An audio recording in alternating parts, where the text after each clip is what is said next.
Hey guys, this is Lawrence of the Ketones and Coffee Podcast. Make sure to subscribe down below so you don't miss out on any of this great content. Our guest today is international intermittent fasting expert, wellness coach, author, human movement specialist, and the host of the Get Lean, Eat Clean podcast.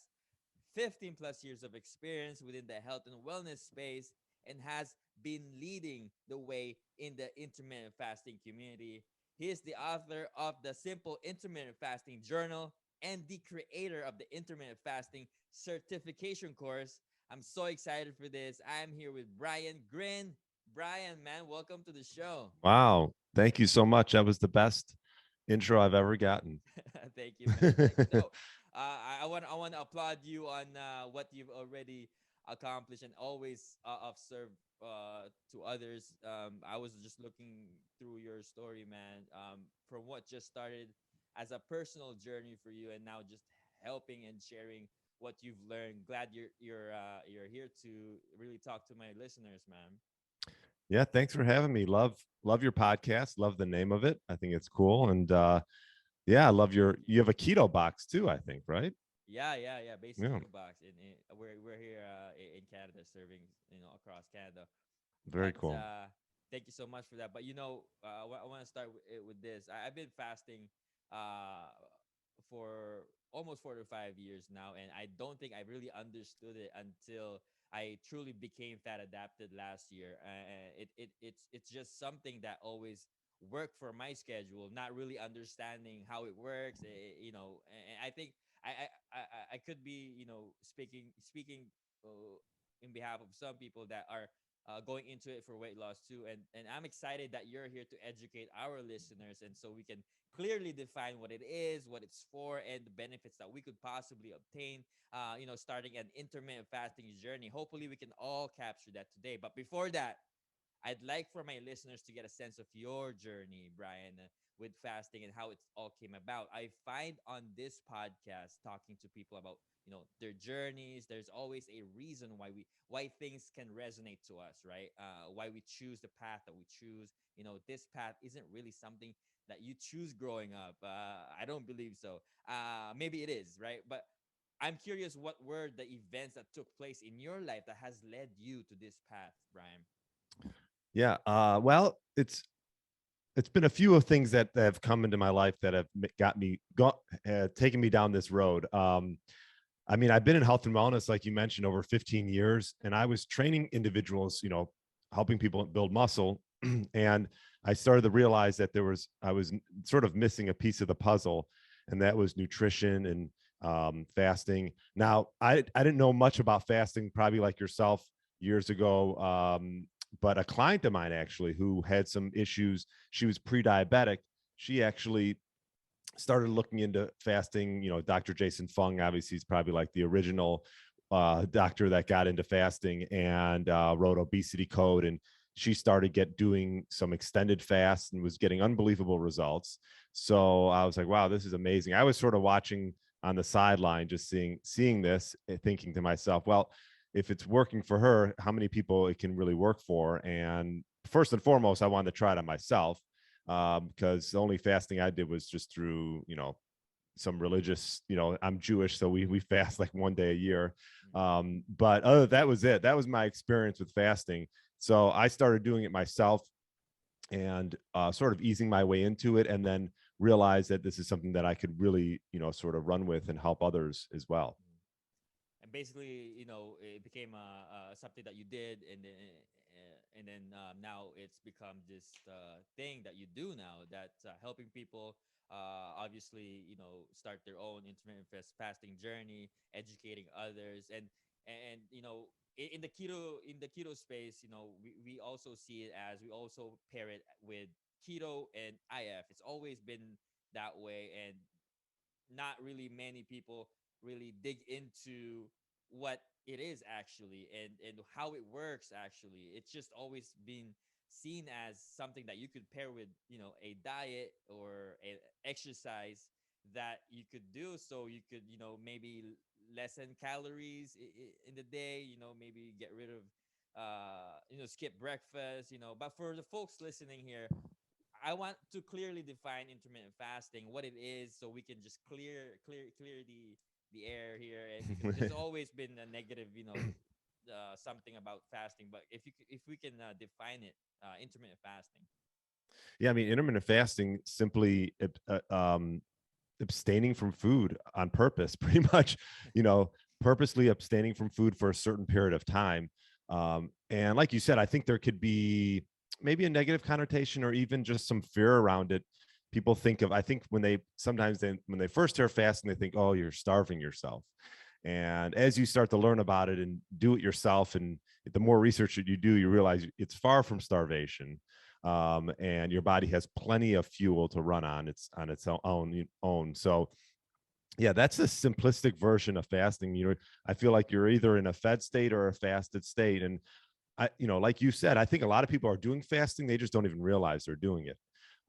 They get busy at work and they skip a meal, and they don't, by the time they know it, it's dinner, and they're like, oh, not everyone, but I'm sure that happens to people, and they just obviously fasted throughout the day. So we all do it obviously overnight, and so I guess there's many ways to do it, but that's the sort of the easy version of explaining it. So obviously we're here to educate listeners on how to start it the right way. Fasting has really came a long way, right? It's become mainstream now, but mainly because of the weight loss communities, all this and that. But there are still negative things, like we said, about it, and depending who you talk to, that's the key. Stay with me here, Brian. So I'm I with you. think I think I I'm think with you. I think young people are more open-minded when it comes to these lifestyle. Correct me if I'm wrong. This is just based on my own observation. I mean this in the most respectful way. It's the much older generation, I believe, who can still be averse to this, right? To no one's fault. To their we all know beliefs are formed in early life.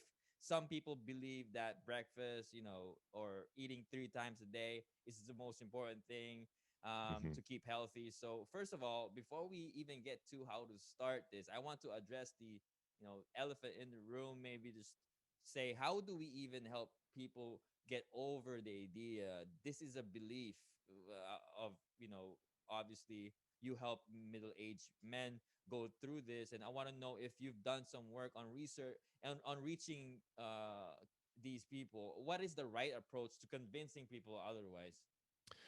Yeah, it's an interesting point as far as, maybe younger people take this on and are more open to it just because you're hearing more and more of it. And like back in the day, the thing about it is, let's just say in the 60s and 70s, uh, people had 3 meals a day and that was it. I think even Jason Fung talks about in his book that there was a lot less obesity back in the day because we didn't, we weren't being marketed and advertised, every 5 minutes. And there wasn't necessarily a Starbucks or, whatever, McDonald's on every corner like there is now. And so I think that people were under the assumption for a while that you needed to eat every few hours to sort of feed the brain and have energy. So yeah, I mean, there's misconceptions around that, and I would say that I work with a lot of little middle-aged men and women, 40 years and up, and they're open to the idea of fasting. But I agree. I think once you get maybe a little bit older, let's just say 60s, 70s, um, they they might have somewhat of a negative connotation around it. But I think so. I guess yes. To answer your question, I think it depends. But if someone is sort of adverse to doing it, I think first and foremost, let's just start with having 3 square meals as opposed to maybe having 5, 6, 7 small meals throughout the day. Mm. That's the key. That's the key. Yeah, yeah, you're right. We are more open. The much older generation are the ones that really um picked up to, obviously eat 3 meals a day, or breakfast has always been the most important meal of the day. Hmm. Obviously, okay, so let's say we've convinced people otherwise, that okay, this is the right way to do. Now the next step is to overcome, right, the first week, maybe just overcome the hunger. You talk eloquently about overcoming hunger. So we're going to learn today, guys, how to approach this properly, myself included, because I really don't know like the science of this or why it works. How should people approach this? Majority of us come on fasting to lose weight, not other, just the fun stuff, the Benefits. other Yeah. benefits. Like so, I fear that if we don't see an immediate result on the scale, especially if you don't have much faith getting into it, we are quickly to judge that it's not working, right? And this is for everything that we do. So I think changing our mindset about hunger is also the key to this. And let me say this first: people who doesn't stick to things long enough to see results, I think will always be at a disadvantage anyways. But I think if you look at just losing weight, it's going to be very hard to overcome hunger, right? Because it if you don't see weight loss the next day, and your mindset is not on the right place, you're always hungry. What are the thoughts on that? Walk us through adding this on your routine, tips on overcoming hunger, and tools that we can use to forget about eating for a second. Yeah, that's a good question. It really comes down to that, right? Because um, I think what happens a lot of times is we get so tied into eating at certain times and our body gets used to that. And hunger is just a natural, it's a natural thing that happens with everybody. And I think that a lot of people don't understand really what true hunger is because their bodies are just so tied into eating at certain times. So, I think for one thing, and it's sort of a mental hurdle when it comes to fasting, is just wrapping your arms around embracing a little bit of hunger every so often. Like I remember back in the day before I fasted, any inkling of hunger, like, oh, I got to reach for something, and this might be an issue for a lot of people today, but because obviously there's so many snacks out there. I mean, you being in the keto space, I mean, it's ridiculous, and they're not, and probably 80% of them aren't really healthy and good for you. So I think first and foremost, you just have to embrace hunger, understand that hunger comes in waves, and there are tools and tips that you can do to overcome them. It could be simply, a lot of times people think they're hungry, but they're actually maybe a little bit dehydrated. So even some water, maybe with some sea salt, can help overcome that. Some of other things I like to use for people are, um, even just some black coffee. From time to time, I know that's in some people's eyes, maybe that is somewhat breaking a fast, but there's negligible amounts of calories in just black coffee. So that could be an appetite suppressant. Apple cider vinegar is another one. That's a good one. And I think the biggest one is staying busy. We all notice, like I mentioned to you earlier, if you have those days when you're busy and you got a lot of stuff going on, those are the easiest days to start fasting.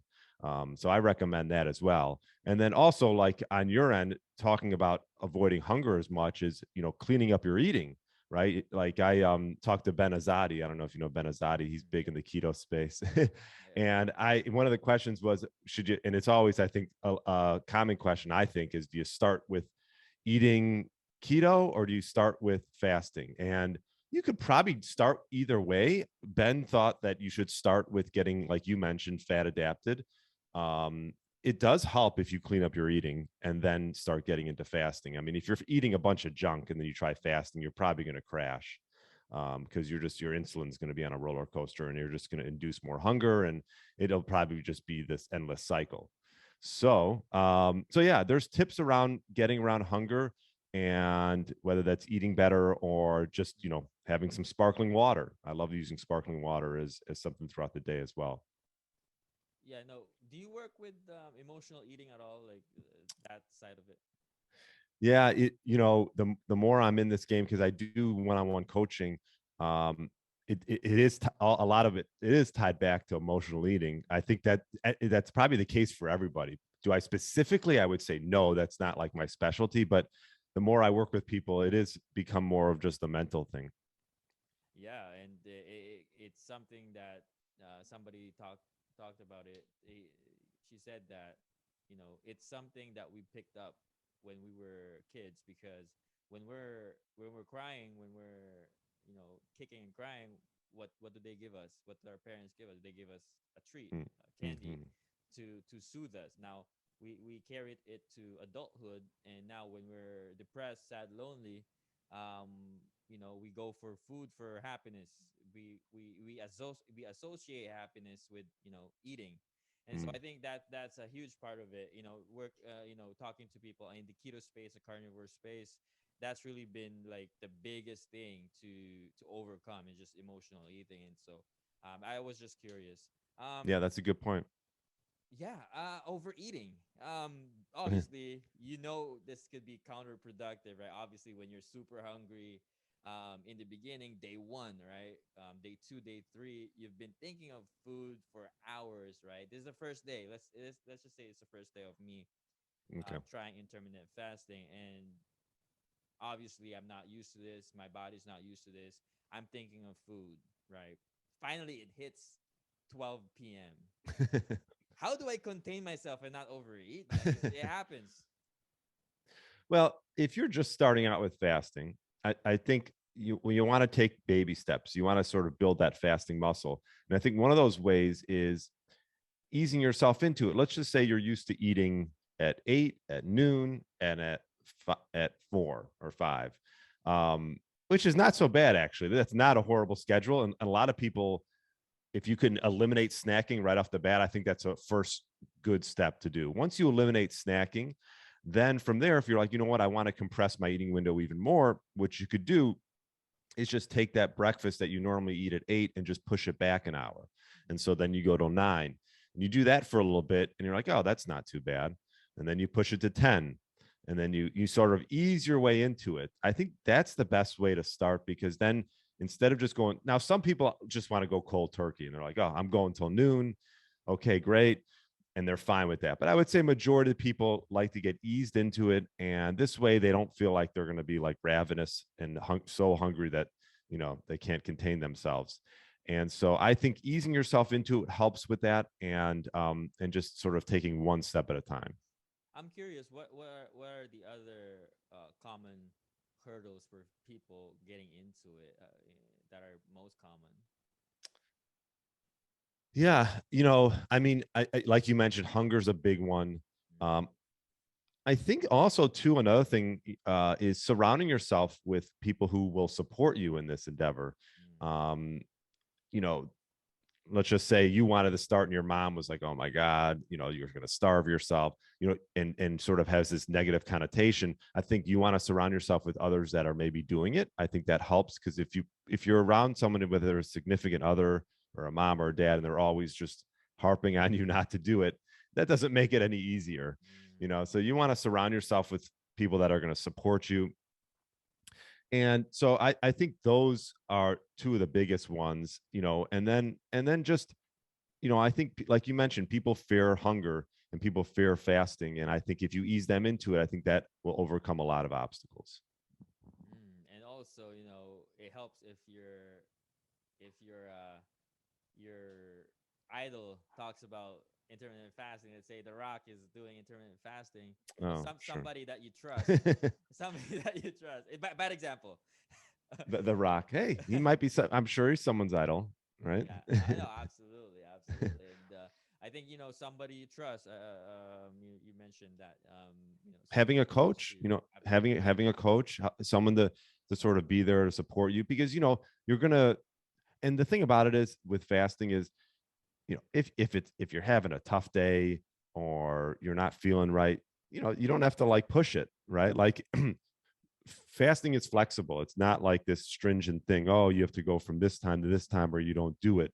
There's days when I'm like, you know what, I'm just going to add an extra meal in today, or my body's just feeling like I need a little bit more. And there's other days where, I'm like, you know what, I'm just going to go for one, excuse me, for one meal, or maybe just skip the day in itself, and just do an overnight fast. So I think first and foremost, second to first, listen to rock. No, I'm kidding. Second, listen to your body. Oh, absolutely, man. Right. Like, yeah, you really have to be sensitive to the food that you're eating, right? Obviously, Well, that helps. Yeah. yeah, when I would go off track, I would feel it right away. Like I would feel really uncomfortable within in my skin, and that's not just looking in the mirror. It's just like I it's something different when that happens. And man, let's talk about like uh because the majority of people, again, like they see this as a weight loss tool, right? Maybe we have to shift our mindset into other benefits, right? Because Hmm. if you're just really just focused on losing weight and you're not seeing results, maybe that's not the way to go. Maybe we have to shift it into other benefits that are available to when you're practicing intermittent fasting. So if Brian, so I want you to talk about like the other benefits of intermittent fasting, and what are the core benefits of intermittent fasting that we should focus on more. Yeah, that's a good point. I agree. I think you don't want to get too caught up in, the whole weight loss game. And I think if you take your focus off that and just focus on like the process of just doing a good clean fast. But yeah, some of the other benefits, I mean, mental clarity is a big one. Um, Mm. and this might be something that takes a little bit of time to get used to, because in the beginning people probably think, oh, I'm just going to be exhausted, but it really becomes the other way around. I've Because the problem is, it's not a problem, but your body uses so much energy to digest food. And I don't think you realize this, and unless you get to abstain yourself from food for a little while and get used to that. Because now, even for me, I really try to put my meals on around times when I'm don't have a lot to do, when I'm like done with all like my mental activities. Or I actually like working out fasted. And so that's a whole nother that's a whole nother thing. But in general, increasing energy is a big one. I mean, there's studies showing that an increase in growth hormone, um, helping with also inflammation is another one. There's more and more studies coming out around inflammation around the body, helping with that. And a big one, which is talked about quite a bit, is autophagy, which is like a cell cleanse. So really, I mean, when you abstain from food and you let your body heal on its own, it will. You just got to give it time, and cell cleansing is one of those. So those are some of the other ones, and obviously, fat burning is a big one, but Mm. again, I think it takes time to get to that point. And yeah, so I think first and foremost, you got to figure out your reason why you want to fast.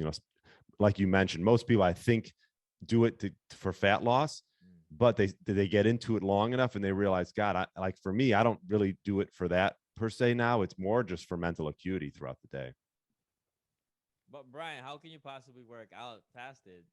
No, some people would say. day. Uh, No, it's a good question. I get that. I get that.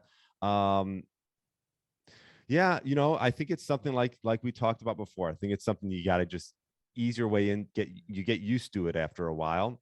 I enjoy it. I've tried it now that I've been fasting for probably like 8 years. Mm. I've tried both ways, and not to say that I couldn't have a good lift if I have a little something to eat and then lift a couple hours later. I just find that my energy levels, I might have a little bit of a pre workout with maybe a little bit of caffeine, and then I'm good to go.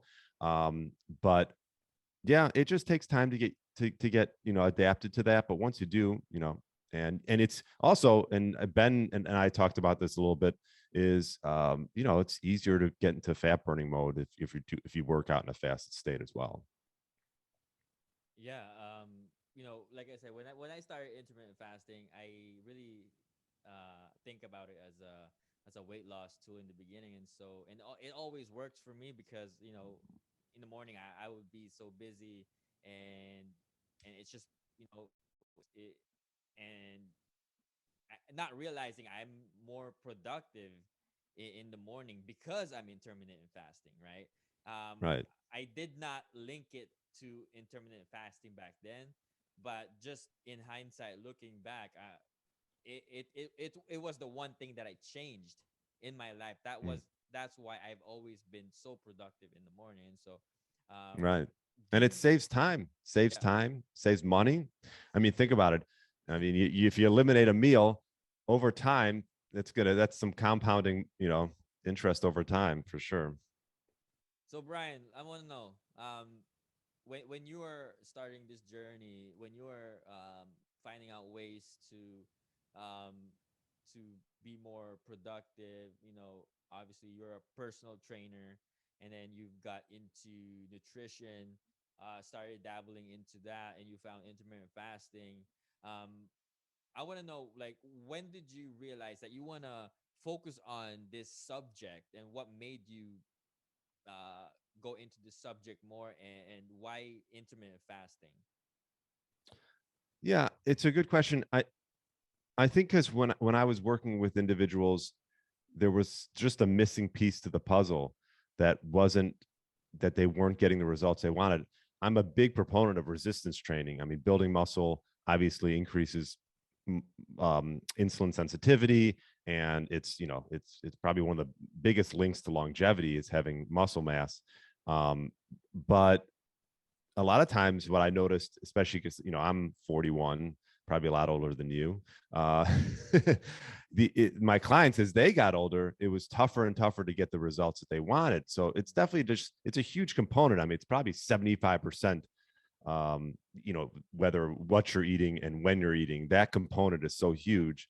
And it was being in the health game for so long. It's hard not to get into that part, because if you really want to get great results for clients, and if you just focus on building muscle, that's great. But there's obviously another missing piece, and that's what really spurred me to get into fasting, and with the journal and the blueprint and all that stuff. So So tell us about that journey, writing that journal. What was the goal for that journal, and what's yeah. yeah, the goal for the journal was really just I wanted to take my experience and some of my experience with my clients. I mean, it was done in 2017. Now it's Mm. crazy. Here it is. But now there's like 80,000 apps, but I'm old school. I like to write things down. I don't know about you, but so the journal is just an accountability tool. That's really all it is. I mean, and it sort of takes you through the day and helps you ease into it. Also gives you other tips as well, as far as for fasting and for eating and for what not to eat and things like that. So also answers questions. So yeah, it's just sort of it's a way to help guide people and over a 21-day process. So yeah, it's just an accountability tool. I think that's probably another thing that's missing for a lot of people, because most people know that what I would say most people know that eating an apple is probably better than eating a piece of white bread, right? But or a Reese's Pieces. But if they're not held accountable, then they're just not going to, they're not going to Yeah. do the right thing. So it's an accountability tool. That's pretty much what it is. Plus, if you don't know, you don't know. Like, what you Yeah. know is what you picked up from wherever, whenever, right? Because everything that we know right now is just something that we've heard somewhere. So, Yeah, something very like true. this, yeah, something like this will probably, steer you in the right direction. Obviously, if you're if you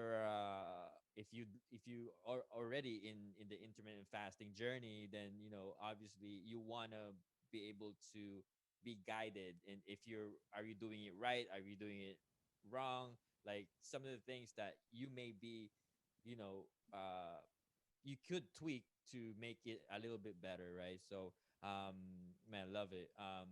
And you also Thank you. talk about stressors. Mm. I forgot the name. Hormetic Hormetic stressors. stress. Right, right. Hormetic stressors. And I've been doing cold showers for about Oh. four to 5 years now, but I probably only miss 10 times because I'm on vacation and I can't get cold water. Don't have access to ultra cold water when Yeah. I'm on vacation. So I'll eh, this has clearly worked for me because, aside from it wakes you up like nothing can, right? Mm-hmm. And it just jolts you, and you're, I don't know, it just works for me. Plus, again, I don't even know the science behind this. I see everybody doing it now. It's everywhere, but it works for me. But maybe you have, you talk eloquently about these stressors, and what are the benefits, and what are others, hermetic stressors that Hormetic stressors. we Yeah. can add to our routine. Yeah, no, this is something that I've sort of gotten onto over the last few years. And fasting is a stressor, right? Working out's a stressor. So I think you don't want to overdo any of those. You don't want to overdo fasting. You don't want to, obviously, you can overdo working out and overstress the system. And these other hormetic stressors like cold therapy, like you mentioned, with showering and hot therapy, maybe with infrared saunas, those are can be beneficial hormetic stressors. And these are just like these, you want to be intermittent bursts, right? This is not something you want to do for a long period of time, but they can enhance a lot of different things. I mean, first of all, it can help reduce inflammation. If you talk about like a cold therapy and even warm, reduce inflammation, maybe even help even produce new mitochondria, repair cell damage. So it's this sort of building up this stress resiliency in your body. and and then it just sort of activates like a variety of like cell mechanisms that, for example, like cold therapy that I love is norepinephrine is, like that adrenaline, that like you're saying, that sort of that rush that you get. You don't need to drink coffee if you start doing some cold plunging or cold showers. I always tell people also too, um I find that it's a mood enhancer as well. I don't know about you. I do cold plunging. I bought a cold plunger about, that's probably been like maybe 4 to 6 months ago. So I go in there almost every day, and it's almost like a form of meditation, because you when you're putting yourself under stress, under getting into 45-degree wet water, you have to be able to breathe and calm the body. And it's just like this moment where you just, you get in there and there's nothing else, and you just got to focus on your breath. So yeah, there's so many great cell responses that come from putting yourself under these hormetic stressors. Man, when did you started digging in deeper? You said a few years ago. Yeah, the more you've been in podcasting for, what do you have, 60 episodes, give or take, I Yeah, think I yeah, saw. yeah. So I'm like maybe double as you, which I'm pretty new to the game as well with podcasting. But I think the more and more people I talk to, you get into this, and I just started realizing that I wanted to, do these other, uncomfortable things, right? Because that's how you get resilient and strong. If you're always comfortable, then, you know um I actually, this quote from Tim Ferriss I always love. He says, the more voluntary suffering you build into your life, the less involuntary suffering will affect your life. Man, I love that. I love Yeah, hearing that's a that, good man. one. That's a good one. Yeah. Matt, what are the other things that you have in your routine? Like you Hmm. said, you have intermittent fasting, you have other stress related cold shower, cold plunges. Hmm. What are the other things that helps you day to day to be able to have a clear mind? Obviously, that's what we want, right? A sustainable Right. lifestyle. What else do you have in your routine that that helps you day to day? Yeah, I love talking about routines. I just think it's so important. And I think that everyone can have a routine, Mhm. because, as long as you just dedicate a little bit of time, it doesn't have to be an hour. I'm fortunate. I sort of, I make my own schedule, which is really nice. So I definitely put in a night routine and a morning routine. My morning routine is, first thing is, I have a journal I write in. So I write some gratitude and some affirmations in the journal. Then I usually read a little bit. And then from that, um, I take my dogs for a walk. So I go outside. I recommend anyone, even if you don't have dogs, get up and go for a walk. I mean, I'm in Chicago. Are you in Canada? Is that Yep, right? Toronto. Okay. Toronto. Yeah. So you got cold winters. But as long as you got enough layers, it's all good. And just go for a walk. And that's so important with just circadian rhythm and getting the body moving. So those are my main staples first thing in the morning. I I like to learn new things. I'm learning how to play guitar. Mm. So I might take like 10 minutes, 15 minutes and play a little bit of guitar in the morning. And then um, I pretty much start my day, you know. Yeah, that's my morning routine. And obviously none of those steps required turning on my phone or looking at my phone, Mm. right? Point. Which Yeah. is what most people do when they get up first thing in the morning. So I definitely try to avoid the phone first thing. And from there, Oh, sorry, Brian. I want to stop you. Why though? Why no phone? yeah, well, because and I think Brad Kearns talks about this, but a little bit. I remember hearing him talk about this. Because once you grab for the phone, first of all, that's just a huge distraction. But two, you become you get into this reactionary mindset where you're reacting. Oh, what's my email? Who messaged me late at night? Or so it just takes you out of time for yourself. I think that's something that has gotten lost these days. Is especially if people have kids and they obviously with work, and now you add the phone in there. It's just it instead of focusing on yourself first thing and making sure that you get off to a right start, like just grabbing your phone, you're almost in this reactionary mindset, and you want to avoid that. Okay, Yeah. getting into your evening routine now. Okay, evening routine. Evening routine. Um, well, that's a good one. I do some sauna from time to time. I think sauna's been great. Even just with helping with sleep. So sometimes infrared sauna. The plunging, I know I didn't mention plunging yet, but the plunging I sometimes do in the morning. I sometimes do it towards the evening as well. And so I'll try to do one of those. And then from there, if you don't have either one of those, Mm. totally get it. You can also do some showering like you do. But from there, I like to wind down and get away from screens, obviously, at least a couple hours, hour or two before bed. If not, I have, those the blue light glass blocking glasses. Oh, you do. You have that too. What's that for again? That's just to block the blue light from your screens. Your So screen. like sometimes I might, maybe send an email or two, but I make sure that I have my glasses on. Um, Yeah, Yeah. because if your mind and your body and your eyes see that light, it's thinking that it's like the middle of the day. So it's not going to release melatonin and get you ready for bed. So you want to make sure you have your environment is Yeah. dark. Um, Yeah.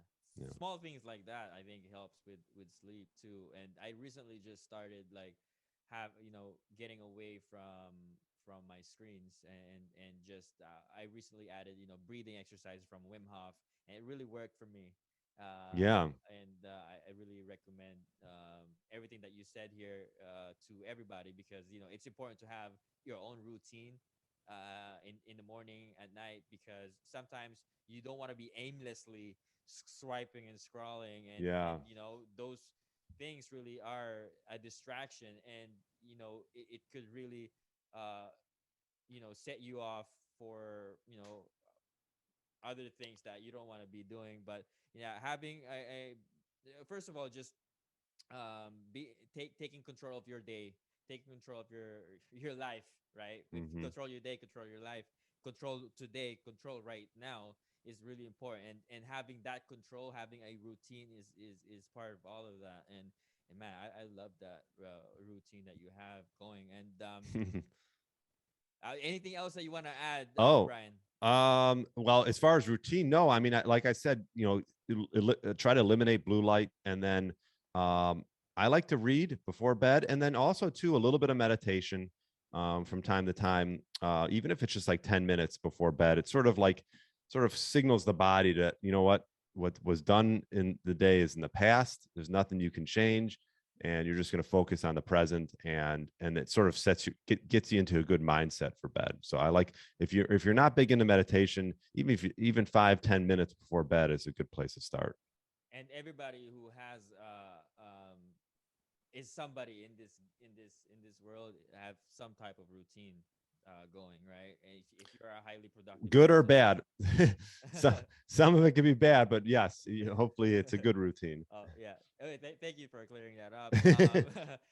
Brian, I want to ask, do you still do one-on-one coaching?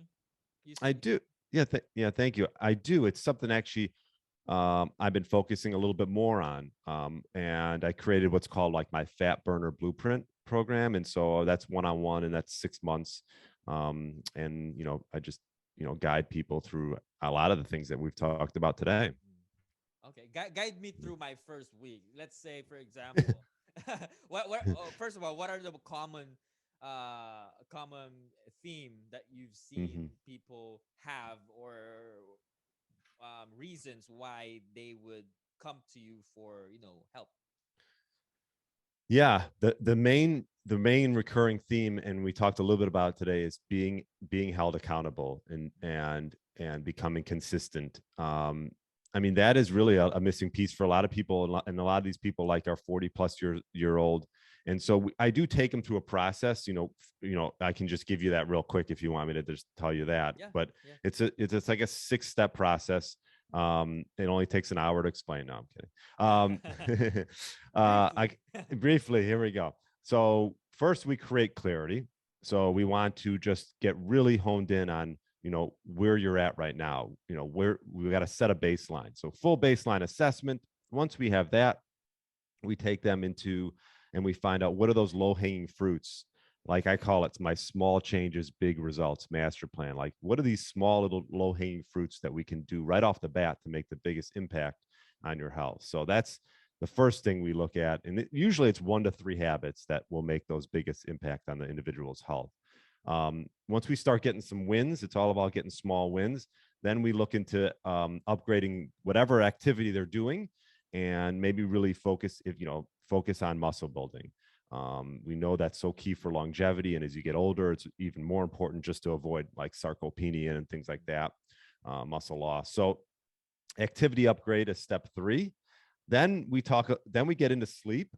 Some people have are really great around sleep. A lot of people really aren't, and they don't have maybe like a simple manageable routine that they can do. So we really focus on that, which is, we talked a little bit about already that today. Another one, which we've talked about, stress. We talked about good stresses, hormetic stresses, but if you have chronic stress, that's not good. So we really want to wrap our arms around, down regulating the system and making sure that we decrease stress and focus on connecting that individual to the present moment, which is not always easy to do with all these distractions, like we talked about. And then last step is nutrition and meal timing. Now, that's a lot of what we talked about as well today, with making sure that perhaps they're eating the right foods, and then also focusing on, getting them to become metabolically flexible, which it's just a word that gets thrown a lot around, but, getting to that fat burning mode and, trying to create sustained energy and clarity for the day. So yes, those are the 6 steps of the fat burner blueprint. Man, this has been a blast. BrianGryn.com if you want to check it out, guys. Facebook BGRYN, Yeah. IG BGRYN. BD Gryn. Oh, BD sorry. Gryn is the handle. Yeah, it's okay. It's on the website. So if Yeah, you go to, we'll link everything down below if you guys want to check it out. Talk a little bit about the 21-day challenge that you have right now. oh yeah, so right now, 21dayfastingchallenge.com, it's just going to pretty much take you through like you're doing the journal. You'll get daily emails, just reminders and tips and cues and things to help you get into fasting. I actually have a new challenge that's going to replace that. It's not out yet. I'll definitely send that out when it's coming out. But yeah, right now, 21dayfastingchallenge.com for anyone that just wants sort of a low level way of getting into fasting and help ease them into it. Brian Gryn, everybody, guys, thank you so much. This has been a blast, man. Yeah, but this was fun. Thank you so much for having me on.